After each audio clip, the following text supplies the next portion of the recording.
Kamu jaga rumah ya, hitung-hitung bayar sewa gratis selama ini.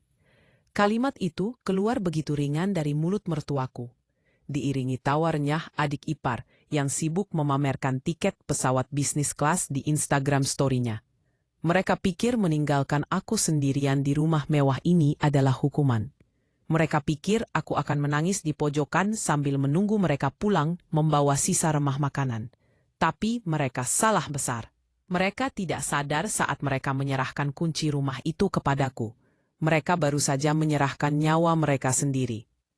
Karena saat mereka pulang seminggu kemudian, yang menyambut mereka di depan pintu bukanlah aku dengan senyum ramah, melainkan, "Halo Sobat Dira Story, semoga kalian selalu sehat dan rezekinya lancar ya." Sebelum kita masuk ke drama yang bikin darah mendidih ini, coba absen dulu di kolom komentar dari kota mana kalian menyimak kisah ini. Denting sendok perak yang beradu pelan dengan piring porselen menjadi satu-satunya suara yang mengisi kekosongan di ruang makan megah itu. Di luar, langit Jakarta sedang mendung, seolah menahan beban yang sama beratnya dengan apa yang kurasakan di dada. Aroma sup krim jagung dan garlic bread yang baru saja kupanggang menguap di udara. Tapi selera makanku sudah hilang sejak 10 menit yang lalu. Aku Elara, duduk di ujung meja. Posisiku selalu di sana, bukan di samping suamiku. Karena dia sudah tiada setahun yang lalu. Melainkan di sudut yang paling jauh dari kursi utama. Di kursi utama itu, duduk Ibu Gayatri, mertuaku, yang malam ini tampak gemerlap, meski hanya untuk makan malam di rumah. Lehernya dililit kalung emas, seberat beban hidupku, dan jemarinya yang lentik dihiasi cincin berlian yang berkilau di bawah lampu gantung kristal. Di sisi kanannya ada Selin, adik iparku yang baru berusia 23 tahun, wajahnya cantik. Kulitnya putih, hasil perawatan klinik mahal setiap minggu. Tapi matanya selalu memancarkan aura merendahkan setiap kali menatapku. Ia sibuk dengan ponsel keluaran terbarunya. Jari-jarinya menari lincah di atas layar. Sesekali terkikik kecil melihat konten media sosial. Sama sekali tidak menghargai makanan yang sudah kusiapkan sejak sore. Elara, suara Ibu Gayatri memecah keheningan. Nadanya datar, tapi memiliki otoritas yang membuat punggungku otomatis tegak. "Ya Bu," jawabku pelan. Aku meletakkan sendok menatap wanita paruh baya yang masih terlihat awet muda berkat botoks dan tanam benang itu. Ibu Gayatri tidak langsung bicara. Ia menyeka sudut bibirnya dengan serbet kain linen lalu merogoh tas tangan Hermisnya yang diletakkan di kursi sebelah. Ia mengeluarkan sebuah amplop tebal berwarna krem dengan logo maskapai penerbangan internasional tercetak emas di depannya. Jantungku berdesir. Apakah ini? Minggu depan adalah peringatan setahun meninggalnya anakku. "Suamimu," ucap Ibu Gayatri dengan nada dramatis yang dibuat-buat. "Ibu butuh healing. Suasana rumah ini terlalu suram. Jadi ibu memutuskan untuk mengajak Selin liburan ke Bali. Kita butuh udara segar, private villa di Seminyak, dan sedikit ketenangan." Selin langsung memeki girang, seolah ia tidak tahu rencana ini sebelumnya. "Ah, finali, Bali Mama. Aku butuh banget tanning dan spa," serunya sambil menyambar amplop itu dari tangan ibunya. Ia membuka isinya dengan kasar. "Wow, Garuda kelas. Mama emang terbaik." Aku masih diam, menahan napas. Mataku tertuju pada tangan Ibu Gayatri. Berharap ia akan mengeluarkan satu tiket lagi, satu lembar lagi untukku. Bukankah aku juga kehilangan suamiku? Bukankah aku yang merawat suamiku sakit keras selama 6 bulan terakhir hidupnya, sementara mereka sibuk arisan dan pesta? Bukankah aku juga butuh healing? Namun tangan Ibu Gayatri sudah kembali melipat serbet. Tidak ada amplop kedua, tidak ada tiket ketiga. Selin menyadari tatapanku. Ia berhenti bersorak, lalu menatapku dengan senyum miring yang menyebalkan. "Kenapa lihatin terus, Mbak Lara? Nungguin jatah?" tanyanya dengan nada polos yang berbisa. Ibu Gayatri berdeham menarik perhatianku kembali padanya. "Elara, ibu sengaja tidak membelikanmu tiket. Bukan karena ibu lupa. Jangan salah paham. Aku menelan ludah yang terasa seperti pasir berduri. Lalu kenapa, Bu? Seseorang harus jaga rumah, jawabnya enteng, seolah menyuruhku membuang sampah. Kamu tahu kan, rumah ini isinya barang-barang mahal? Koleksi kristal ibu? Lukisan-lukisan antik? Belum lagi mobil di garasi. Ibu tidak percaya kalau cuma ditinggal sama satpam kompleks. Harus ada orang dalam yang standby. Tapi Bu, saya juga ingin ziarah. Suaraku tercekap. Ziarah bisa kapan saja. Elara potong ibu gaya tajam. Matanya mendelik.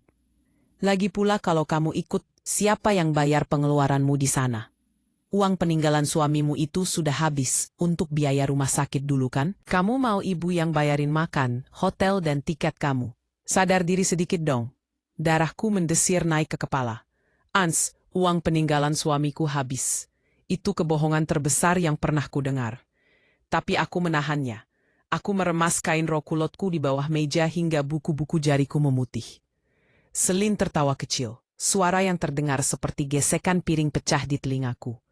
Lagian nih ya, Mbak Lara. Kalau Mbak ikut, nanti kita malah repot. Siapa yang mau bawain koper kita? Siapa yang mau fotoin aku sama Mama? Mending Mbak di rumah aja. Hitung-hitung bayar sewa. Kan Mbak tinggal di sini gratis, makan gratis. Listrik air juga Mama yang bayar. Gratis. Kata itu berdengung di kepalaku. Rumah ini, rumah megah dengan pilar-pilar marmer yang mereka banggakan ini. Mereka pikir ini milik mereka. Mereka lupa atau pura-pura lupa status kepemilikan tanah dan bangunan tempat mereka berteduh dari hujan. Jadi fiksia, Ibu Gayatri mengetuk meja. Menutup diskusi yang sebenarnya tidak pernah dibuka. Kami berangkat Selasa pagi. Selama kami pergi, pastikan lantai marmer dipoles ulang. Tukang kebun sedang sakit. Jadi, kamu yang harus siram tanaman anggrek ibu setiap pagi dan sore. Jangan sampai ada satu daun pun yang layu saat kami pulang. Aku menarik napas panjang, berusaha menekan gemuruh di dadaku. Wajahku tetap tenang. Topeng yang sudah kusampirkan selama 2 tahun terakhir. Aku mengangguk pelan. Baik Bu, akan saya jaga rumah ini. Bagus, kata Ibu Gayatri sambil berdiri mengibaskan gaun tidurnya yang berbahan sutra. Selin, ayo kita packing. Kamu harus coba outfit baru yang Mamah belikan kemarin. Mereka berdua beranjak pergi meninggalkan ruang makan. Meninggalkanku sendirian dengan sisa sup yang sudah dingin. Aku bisa mendengar langkah kaki mereka menaiki tangga grand yang melingkar itu. Namun sebelum benar-benar menghilang di balik bordes tangga, Selin berhenti sejenak. Ia menoleh ke bawah. Menatapku dari ketinggian. Posisi yang sangat ia nikmati.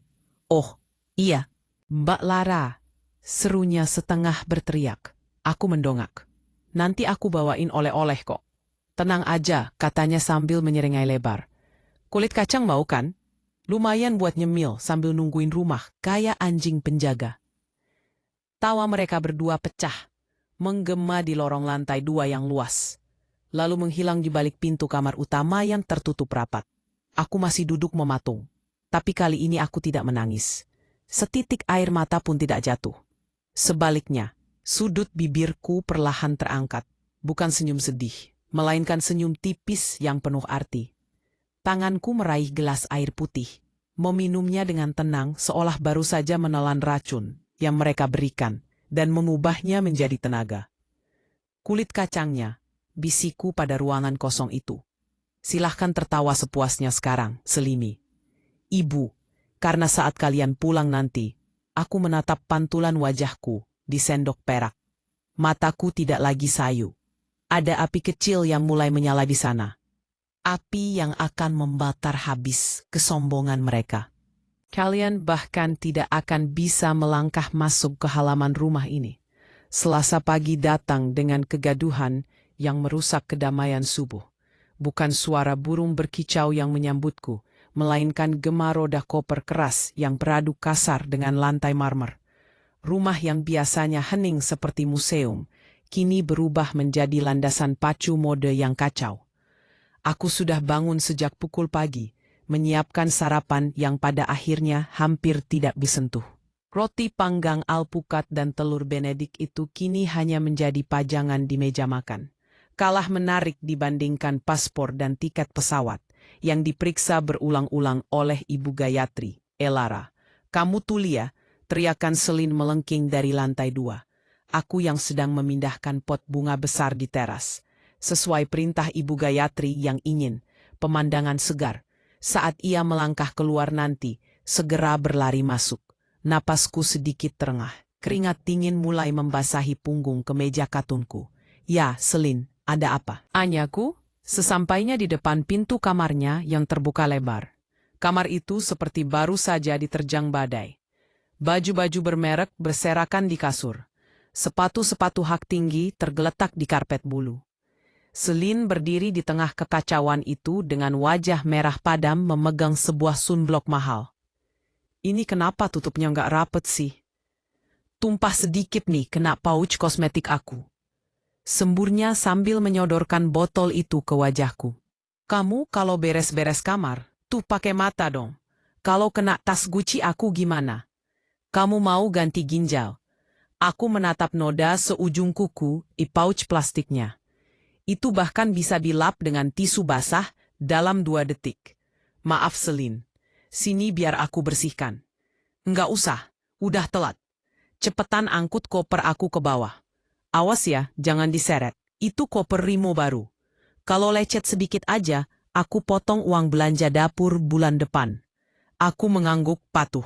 Koper aluminium berwarna rose gold itu terlihat kokoh dan berat. Saat aku mengangkatnya, otot lenganku terasa menegang. Isinya mungkin batu bata atau dosa-dosa kesombongan mereka. Entahlah. Aku membawanya menuruni tangga melingkar dengan sangat hati-hati. Langkah demi langkah. Sementara Seline berjalan melenggang di depanku hanya dengan membawa handphone dan icat kafe di tangan. Di halaman depan, sebuah taksi premium jenis MPV hitam mengkilap sudah menunggu. Supir taksi itu, seorang bapak tua berseragam rapi, bergegas turun hendak membantuku saat melihatku kepayahan membawa 2 koper besar sekaligus. Pak, nggak usah. Serga Ibu Gayatri yang tiba-tiba muncul dari pintu utama dengan kacamata hitam oversize yang menutupi separuh wajahnya. Ia mengibaskan tangan seolah mengusir lalat. Biar dia saja yang angkat. Bapak duduk saja di mobil. Nyalakan AC yang dingin. Saya nggak mau koper saya bau keringat orang asing. Bapak supir itu tertegun menatapku dengan iba, lalu kembali masuk ke mobil dengan canggung. Aku tersenyum tipis padanya, memberi isyarat bahwa aku baik-baik saja, meski bahuku rasanya mau copot. 1 persatu koper masuk ke bagasi. 3 koper besar, 2 tas jinjing, dan 1 tas golf milik mendiang suamiku, yang entah kenapa di bawah selini. Mungkin untuk properti foto agar terlihat sporty. Matahari pagi mulai terasa menyengat kulit, tapi tidak ada satupun dari mereka yang menawariku minum.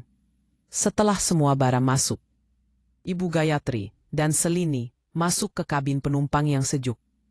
Aroma parfum bacarat yang menyengat menyeru keluar saat pintu mobil masih terbuka. Sebelum supir menekan gas, Ibu Gayatri menurunkan kaca jendela. Elara, sini, panggilnya. Aku mendekat ke jendela mobil. Menunduk sedikit, agar sejajar dengan wajahnya yang tertutup foundation tebal ini. Ia menyodorkan 2 lembar kertas folio bergaris, yang penuh dengan tulisan tangan rapat.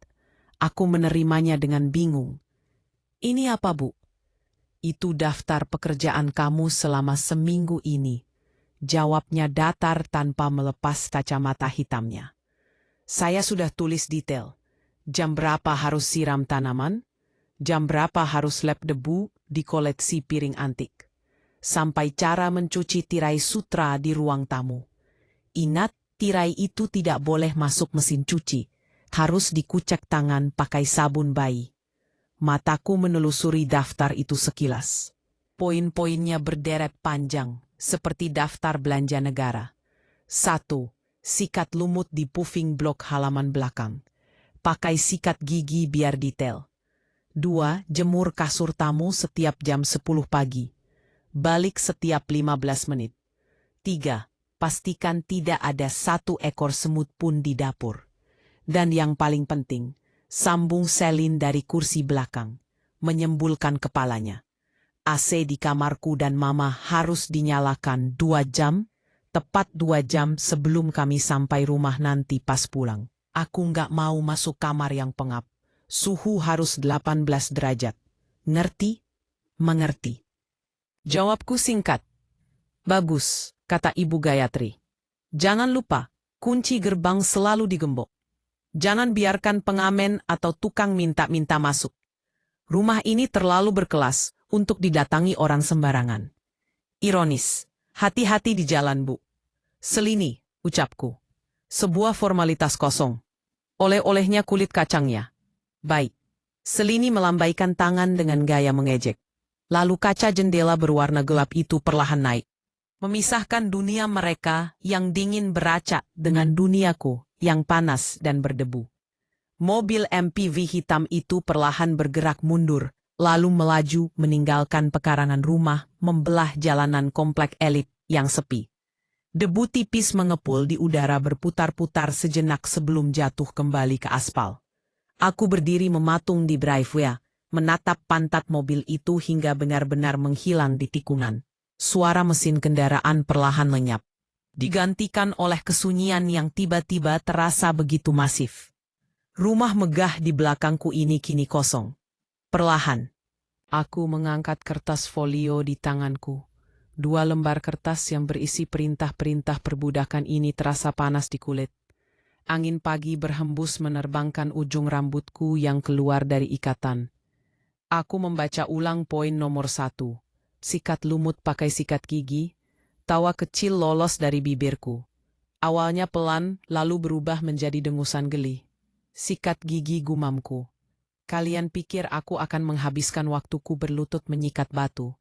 Jemariku meremas kertas itu, semakin kuat. Bunyi kertas yang diremukan terdengar sangat nyaring di telingaku, yang tak lagi bising oleh omelan mereka.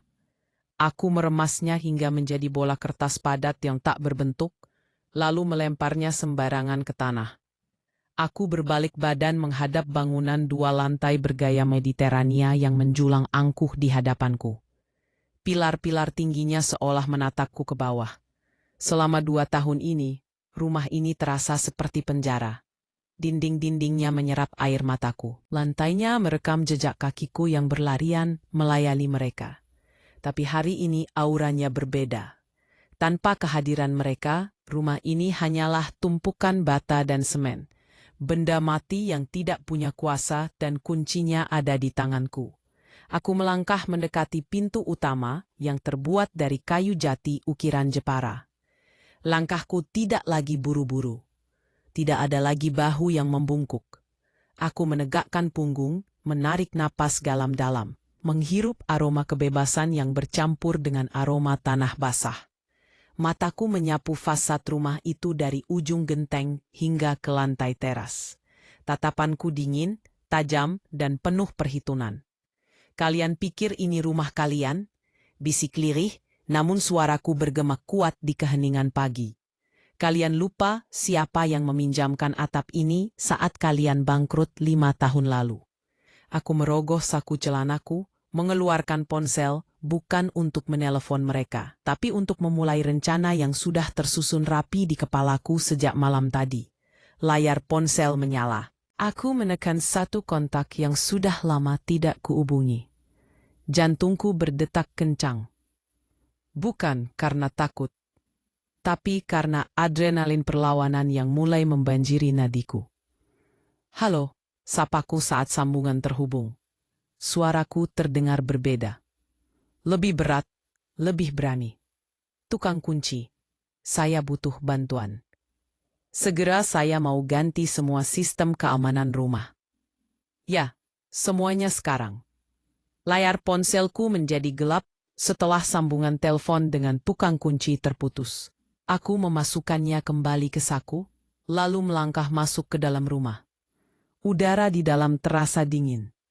AC sentral masih menyala di suhu 18 derajat. Sisa dari permintaan Selin yang tidak masuk akal itu. Tapi kali ini dinginnya berbeda. Bukan lagi dingin yang menusuk tulang karena ketakutan atau intimidasi. Melainkan dingin yang hening. Hening yang menunggu badai.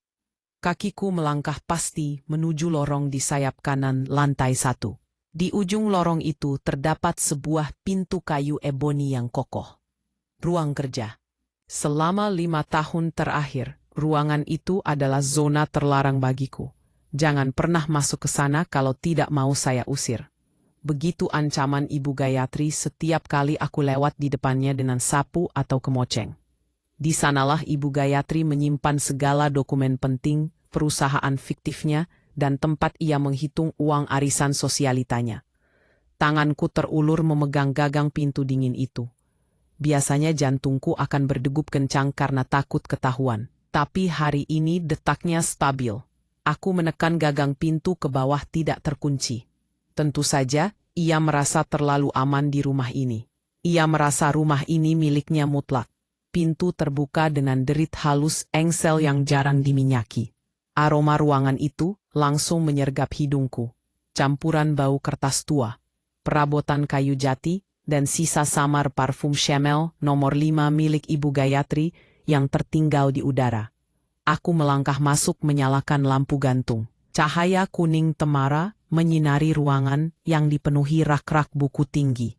Di dinding utama tergantung sebuah lukisan besar potret diri Ibu Gayatri dengan pose anggun bak Ratu Inggris tersenyum angku menatap siapapun yang masuk. Aku menatap lukisan itu dengan tatapan datar. Senyum itu tidak akan lama lagi, Bu, gumamku. Aku berjalan melewati meja kerja besar yang penuh dengan tumpukan majalah mode dan bon belanjaan yang berserakan. Tujuanku bukan meja itu. Tujuanku adalah dinding di balik rak buku sebelah kiri. Dengan tenaga yang ada, aku menggeser sebuah lemari pajangan kecil yang berisi piala-piala golf palsu. Berat. Gesekannya dengan lantai menimbulkan bunyi kriep panjang yang ngilu. Di balik lemari itu tertanam sebuah brankas besi tua berwarna abu-abu kusam. Brankas yang tidak pernah diketahui keberadaannya oleh Ibu Gayatri maupun Selin. Mereka pikir brankas utama rumah ini ada di kamar tidur utama. Mereka salah. Brankas ini adalah jantung rumah yang sesungguhnya. Jantung yang dipasang oleh ayahku 10 tahun lalu saat rumah ini pertama kali dibangun. Jari-jariku yang sedikit gemetar menyentuh panel angka digital yang sudah berdebu. Aku menarik napas panjang, memejamkan mata sejenak, mengingat kombinasi angka itu. Bukan tanggal lahirku, bukan tanggal pernikahanku, melainkan tanggal kematian ibuku. Tanggal yang menjadi alasan ayah membangun rumah ini sebagai tempat istirahat kami yang tenang sebelum akhirnya dipinjamkan karena rasa kasihan. TPTP, TPTP. Lampu indikator kecil berubah dari merah menjadi hijau. Klik. Suara mekanisme besi yang terbuka terdengar seperti musik terindah di telingaku. Pintu berangkas terbuka perlahan. Tidak ada tumpukan uang atau emas batangan di sana. Hanya ada satu map tebal berwarna hijau tua yang tergeletak bisu di tengah kegelapan kotak besi itu. Aku mengambil map itu. Permukaannya kasar. Debu tipis menempel di ujung jari. Aku membawanya ke meja kerja, meletakkannya tepat di atas tumpukan majalah FK milik Selin. Ironi yang sempurna. Aku membuka tali pengikat map itu. Lembar pertama menyeruak keluar. Kertas segel bermaterai yang warnanya sudah sedikit menguning di bagian pinggir. Judul dokumen itu tertulis dengan huruf kapital tebal dan tegas. Perjanjian pinjam pakai properti. Mataku menelusuri baris demi baris kalimat hukum yang tertera di sana. Setiap kata terasa membakar mengingatkanku pada kebodohan dan kebaikan hati keluargaku yang disalahgunakan. Pihak pertama, pemilik Sahayo Kusuma, ayahku. Pihak kedua, peminjam Gayatri Wulandari. Pasal 1. Pihak pertama meminjamkan tanah dan bangunan ini kepada pihak kedua untuk tempat tinggal sementara tanpa dipungut biaya sewa. Atas dasar kemanusiaan, mengingat kondisi ekonomi pihak kedua yang sedang pilit. Pasal 5. Pihak pertama berhak mengambil alih kembali properti sewaktu-waktu apabila pihak kedua tidak menjaga aset dengan baik atau melakukan tindakan yang merugikan, secara moral maupun. Aku berhenti membaca. Dadaku sesat. Dasar kemanusiaan. Bacaku ulang dengan suara serak. Dulu saat suami Ibu Gayatri bangkrut dan meninggal mendadak karena serangan jantung, ayahku, sahabat lama suaminya merasa iba. Kayah meminjamkan rumah ini agar Gayatri dan anak-anaknya tidak terlunta-lunta di jalanan. Dan apa balasannya? Mereka memperlakukan putri dari pemilik rumah ini seperti pembantu gratisan. Mereka menghina ayahku yang sekarang sakit stroke di kampung halaman sebagai orang tua kampung yang tidak tahu gaya hidup kota. Setetes air mata jatuh membasahi kertas itu. Bukan air mata sedih, ini air mata marah. Marah pada diriku sendiri yang diam terlalu lama. Marah karena membiarkan warisan ayah diinjak-injak oleh parasit yang berlindung di balik topeng sosialita. Keraguan sempat menyelinap di hatiku. Apakah aku terlalu kejam mengusir mereka begitu saja saat mereka baru pulang liburan, mengunci pintu rumah yang sudah mereka tempati 5 tahun ini? Pandanganku jatuh pada sebuah foto kecil yang tergeletak di bawah tumpukan bon belanja. Foto pernikahanku. Di foto itu, almarhum suaminya, anak sulung Ibu Gayatri tersenyum bahagia merangkulku. Tapi foto itu robek di bagian wajahku. Seseorang sengaja merobeknya, menyisakan wajah suamiku sendirian. Darahku mendidih, rasa kasihan itu lenyap seketika, menguap tanpa sisa. Aku meraih ponselku lagi. Tanganku tidak gemetar lagi. Aku menekan kontak yang tersimpan dengan nama Papa. Nada sambung terdengar. 1 kali, 2 kali, 3 kali. Halo, Assalamualaikum, Enduk. Suara berat dan serak terdengar dari seberang. Suara ayah yang terdengar lelah, namun selalu teduh. Waalaikumsalam, Pak, jawabku. Tenggorokanku tercekat menahan isak tangis yang ingin meledak. Kenapa? Elara tumben telepon pagi-pagi. Kamu nangis. Naluri seorang ayah tidak pernah salah. Aku menggigit bibir bawahku kuat-kuat. Aku harus mengatakan ini. Aku butuh restu terakhir untuk menekan tombol nuklir ini. Surat perjanjian pinjam pakai rumah Jakarta. Elara sudah pegang hening. Hanya ada suara napas berat ayah di ujung sana. Mereka pergi ke Bali. Pak, lanjutku. Suaraku mulai meninggi, menahan emosi. Mereka pergi liburan mewah. Tapi Lara ditinggal untuk jadi satpam. Mereka bilang oleh-oleh buat Lara cuma kulit kacang. Mereka hina Papa. Mereka hina kita. Aku mendengar helaan napas panjang yang bergetar dari seberang telepon. Ayah tahu. Ayah selalu tahu betapa menderitanya aku. Tapi beliau selalu menahanku untuk bersabar demi almarhum suamiku. Apakah kesabaranmu sudah habis? Enduk, tanya ayah pelan. Sudah, Pak. Habis tak bersisa. Elara mau ambil alih rumah ini sekarang. Hari ini juga, Lara mau ganti kuncinya. Elara mau keluarkan barang-barang mereka. Jeda panjang kembali terjadi. Detik demi detik berlalu seperti tahun.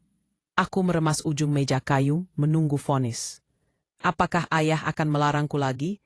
Apakah ayah akan menyuruhku mengalah lagi demi nama baik keluarga? Suara ayah terdengar lagi. Kali ini tidak ada keraguan, tidak ada geparan lelah. Suaranya terdengar tegas seperti suara ayahku yang dulu sebelum stroke meremut kekuatannya. Suara seorang Haryo Kusuma yang disegani lakukan. Elara, ucapnya tajam. Kebaikan yang disuguhi racun harus dibalas dengan ketegasan. Mereka sudah terlalu lama lupa diri, lupa menapak bumi. Beri mereka pelajaran yang tidak akan pernah mereka lupakan seumur hidup. Terima kasih, Pak, bisiku. Tapi ingat satu hal, Enduk. Tambah ayah. Suaranya merendah menjadi bisikan yang membuat bulu kuduku meremang. Jangan sisakan satun barang mereka di dalam rumah. Bersihkan jejak mereka sampai tuntas. Papa tidak mau rumah ibu kamu kotor oleh hawa nafsu mereka. Niung. Suara mata bor besi yang menghantam lapisan logam pintu utama memekahkan telinga, menggema ke seluruh penjuru foyer yang kosong. Serbuk-serbuk kayu halus dan gram besi berjatuhan ke lantai marmer yang baru saja kusapu bersih. Baunya khas. Bau gesekan logam panas yang hangus. Bagi orang lain, mungkin suara ini bising dan mengganggu. Tapi bagiku ini adalah simfoni. Ini adalah lonceng kebebasan yang sedang dipalu. Aku berdiri bersedekap dada sekitar 2 meter dari pintu mengawasi Pak Rohman. tukang kunci langganan komplek yang kini berjongkok dengan kening berkerut. Keringat sebesar biji jagung mengalir di pelipisnya. Ia tampak ragu. Tangannya yang memegang bor gemetar sedikit. Bukan karena getaran mesin, tapi karena kegugupan. Tiba-tiba suara bor itu berhenti. Hening kembali menyergap. Pak Rohman mematikan alatnya, lalu menoleh padaku dengan wajah pucat. Ia melepas kacamata debunya, menyeka wajah dengan lengan baju yang kusam. "Bu Lara, punten. Maaf saya lancang," ucapnya ragu-ragu. Matanya melirik arah kamera CCTV di sudut plafon yang lampu merahnya masih berkedip. Kamera yang terhubung langsung ke ponsel Silin. "Ibu yakin mau bongkar ini semua? Ini smart lock merek Jerman, Bu. Harganya puluhan juta. Kalau Bu Gayatri tahu kuncinya dirusak begini, aduh, saya takut kena damprat." Ibu tahu sendiri kan, galaknya Bu Gayatri kalau lagi marah. Aku tersenyum tipis, melangkah mendekat. Suara langkah kakiku terdengar tegas di lantai keras. "Pak Rohman takut dimarahi Ibu Gayatri?" Tanyaku lembut namun menusuk. "Ya, jelas atuh. Bu, kemarin saja saya telat benerin pagar 5 menit. Beliau ngomelnya sampai ke pos satpam depan. Kalau beliau pulang dan lihat pintunya bolong begini, Pak Rohman menelan ludah." Membayangkan skenario horor itu. Aku merogoh saku belakang celanaku, mengeluarkan map hijau yang tadi kuambil dari brankas. Aku membukanya tepat di halaman depan sertifikat hak milik dan surat kuasa yang baru saja kutandatangani atas instruksi ayah. "Baca ini, Pak," kataku sambil menyodorkan dokumen itu tepat di depan wajahnya. Pak Rohman menyipitkan mata, membaca tulisan di kertas tebal itu. Bibirnya bergerak-gerak mengeja. "Pemilik sah Harokusuma, peminjam Gayatri, hak penuh pengelolaan." Matanya membelalak. Ia menatapku, lalu kembali menatap kertas itu. "Loh, jadi rumah gedong ini bukan punya Buatri? Saya kira selama ini bukan potongku cepat." Aku mengeluarkan KTP-ku, mensejajarkannya dengan nama Haryo Kusuma di sertifikat. "Haro Kusuma itu ayah kandung saya. Elara Kusuma itu saya. Bu Gayatri cuma numpang, Pak. Dan masa numpangnya sudah habis detik ini." Wajah tegang Pak Rohman perlahan berubah. Ada kilatan pemahaman di matanya. Selama ini para pekerja di komplek ini tahu bagaimana aku diperlakukan. Mereka sering melihatku menyapu halaman saat panas terik, sementara Selin sibuk selfie di teras. Mereka tahu posisi. Menantu rasa pembantu yang kusandang. Pak Rohman menghela napas panjang, lalu tersenyum lebar. Senyum solidaritas. Ia mengangguk mantap, seolah baru saja mendapat misi suci. "Paham saya sekarang, Bu Lara?" "Wah, kalau begini ceritanya MA, saya semangat ngerjainnya," ujarnya sambil kembali memakai kacamata pelindungnya. "Jadi mau diganti model apa, Bu? Yang sidik jari lagi, atau yang pakai face recognition biar canggih?" Aku menggeleng tegas. Aku menatap lubang kunci digital yang canggih itu dengan jijik. Sistem itu menyimpan sidik jari mereka. Sistem itu bisa mereka buka lewat aplikasi dari jarak jauh. Aku ingin memutus total akses itu. Jangan yang digital, Pak. Saya tidak mau ada celah peretasan atau akses jarak jauh. Perintahku dingin. Ganti dengan kunci manual. Kunci konvensional. Cari yang slotnya baja murni. Deadbolt ganda, yang paling tebal dan paling berat yang Bapak punya. Yang kuncinya tidak bisa diduplikat sembarangan. Siap. Saya ada stok kunci heavy duty buatan Eropa di motor. Itu biasa dipakai buat pintu gudang berlian. Didobrak gajah juga enggak bakal jebol. Jawab Pak Rohman antusias. Pasang itu di semua pintu akses. Pintu depan, pintu samping, pintu dapur, sampai pintu garasi. Buat satu master key untuk saya. Tidak ada duplikat. Laksanakan, Bu Bos. Suara bor kembali menderu. Kali ini lebih bertenaga, lebih yakin. Aku melihat Pak Rohman mencongkel panel touchscreen hitam yang selama ini menjadi simbol arogansi rumah ini. Kabel-kabel halusnya ditarik paksa, diputus tanpa ampun. Panel kunci seharga juta itu terlepas dari dudukannya. Pak Rohman melemparnya begitu saja ke lantai. Benda itu mendarat dengan bunyi truk yang menyedihkan. Tergeletak seperti sampah elektronik tak berguna. Rasanya melegakan, sangat melegakan. Satu persatu pintu di rumah ini dilucuti kemewahannya. digantikan dengan besi tua yang dingin dan tak kenal kompromi. Atu berkeliling mengawasi, memastikan tidak ada satu celah pun yang terlewat. Jendela-jendela ku beri tambahan slot kunci grendel di bagian dalam. Pintu kaca geser menuju kolam renang diganjal dengan security bar besi. 2 jam berlalu, rumah ini perlahan berubah fungsi dari hunian open space yang ramah tamu menjadi benteng pertahanan yang tertutup rapat. Aku kembali ke pintu utama.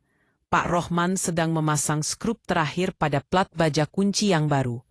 Kunci itu terlihat sederhana, berwarna perak kusam, tanpa lampu LED, tanpa suara bit-bit futuristik. Hanya lubang kunci pipih yang terlihat mengintimidasi. Selesai, Bu. Pak Rohman berdiri menyerahkan sebuah anak kunci yang berat dan bergerigi rumit kepadaku. Ini satu-satunya akses masuk sekarang. Tanpa benda ini, Bu Gayatri harus bawa tan baja kalau mau masuk. Aku menerima kunci itu. Terasa dingin dan berat di telapak tanganku. Dinginnya baja ini memberiku rasa hangat di dada. Keamanan kendali. Terima kasih. Pak, ini bayarannya. Ambil saja kembaliannya. Aku menyerahkan beberapa lembar uang merah yang sudah kusiapkan dari tabungan pribadiku. Pak Rohman baru saja hendak membereskan perkakasnya ketika sisa bodi kunci lama yang tergeletak di lantai tak sengaja tersenggol kakinya, membentur pintu marmer dengan suara dentuman keras yang menggema di ruangan kosong. Bersamaan dengan bunyi itu, saku celanaku bergetar hebat. BZZBZ, bukan getaran pesan singkat ini, getaran panjang panggilan video. Jantungku melonjak kaget. Aku merogoh ponsel dengan cepat. Layar menyala terang di ruangan yang agak redup itu. Nama yang tertera di layar membuat darahku berdesir, campuran antara panik dan adrenalin yang memuncak. Celine Kaling. Fotonya di layar sedang menjulurkan lidah dengan filter anjing yang lucu. Tapi saat ini tidak ada yang lucu. Apakah dia melihat notifikasi offline dari sistem kunci pintar yang baru saja dicabut paksa? Atau dia mengecek CCTV dan melihat ada tukang di rumah? Jariku melayang di atas tombol hijau. Pak Rohman menatapku tegang, seolah bertanya. Harus bagaimana? Aku menarik napas dalam. Mengubah ekspresi wajahku dari dingin menjadi topeng kepatuhan yang biasa kupakai. Aku tidak boleh ketahuan sekarang. Permainan baru saja dimulai. Aku menggeser tombol hijau. Halo, aku menjawab panggilan itu dengan suara yang kuusahakan terdengar datar. Meski tangan kiriku mencengkeram erat ujung meja konsol untuk menahan getaran tubuh. Pak Rohman di belakangku membeku, memegang obeng seperti memegang granat aktif. Wajah Celine memenuhi layar ponsel. Di belakangnya, langit biru Bali yang cerah terlihat kontras dengan suasana tegang bifuer yang remang ini. Musik lounge dan suara deburan ombak terdengar samar. Mbak, kamu ngapain sih di rumah? Sembur Celine tanpa basa-basi. Alisnya menukik tajam. Ini kenapa notifikasi smart home di HP aculer terus? Tulisannya device offline. Kamu cabut kabel WiFi atau kamu lupa bayar internet? Jantungku yang tadinya berpacu cepat perlahan melambat. Device offline tentu saja. Saat Pak Rohman mencabut panel kunci tadi, koneksinya ke server terputus. Celine tidak melihat visual CCTV. Dia hanya menerima notifikasi sistem. Aku menghembuskan napas lega yang tak terdengar. Oh itu. Aku melirik sekilas ke arah kabel-kabel yang terburai dari lubang pintu. Listrik komplek baru saja turun. Sel jeglek. Ini baru nyala lagi. Modemnya masih restarting. Biasakan daya rumah ini besar. Selini mendengus memutar bola matanya malas. Aduh, norak banget sih. Listrik aja bisa turun. Ya udah pasti nyala lagi dalam 5 menit. Aku mau pamerin room tour villa ke teman-teman. Gak mau keganggu notifikasi sampah dari rumah. Awas kalau rusak. Iya. Tenang Sa. Klik. Sambungan diputus sepihak sebelum aku menyelesaikan kalimatku. Layar ponsel kembali gelap. Aku merosot sedikit bersandar pada dinding. Aman Pak. Kataku pada Pak Rohman yang tampak mengelus dada. Bapak bisa pulang sekarang. Terima kasih banyak. Setelah Pak Rohman pergi dan pintu gerbang dikunci kembali. Kali ini dengan gembok baja baru. Aku kembali masuk ke dalam rumah. Keheningan kembali menyelimuti. Tapi kali ini terasa berbeda. Hening ini bukan lagi kosong. Hening ini adalah kanvas putih yang siap kulukis. Aku berjalan menuju dapur, membuka laci paling bawah di dekat wastafel. Di sana tersimpan satu rol besar, kantong plastik sampah hitam ukuran jumbo polip. Jenis plastik tebal yang biasa dipakai tukang kebun untuk mengangkut daun kering atau sampah basah. Aku mengambil rol itu. Bobotnya mantap di tangan. Saatnya berbenah, bisiku. Aku menaiki tangga menuju lantai 2. Langkahku ringan, melompati 2 anak tangga sekaligus. Tujuanku pertama, kamar utama. Kamar Ibu Gayatri. Begitu pintu kamar itu kubuka, aroma menyengat dupa dan parfum berat langsung menusuk hidung. Ruangan ini adalah kuil pemujaan diri sendiri. Lemari pakaian walking closet selebar kamar tidurku dulu, penuh sesak dengan gaun-gaun malam. Aku tidak membawa koper. Mereka tidak pantas mendapatkan koper. Kubukakan lembaran plastik hitam itu lebar-lebar. Srek, bunyi plastik yang direntangkan terdengar kasar. Tanpa ragu, tanganku meraih deretan kebaya sutra penuh payet yang tergantung rapi. Kebaya yang harganya bisa membiayai makan orang sekampung selama sebulan. Aku tidak melepas hangernya. Aku tidak melipatnya. Aku meraupnya sekaligus 5-6 potong baju lalu menjajalkannya masuk ke dalam kantong sampah. Bunyi kain mahal yang bergesekan kasar dengan plastik murah terdengar sangat memuaskan. Ini untuk hinaan. Menantu miskin waktu lebaran tahun lalu. Gumamku sambil melempar sepasang sepatu hak tinggi Salvatore Ferragamo ke dalam tumpukan baju itu.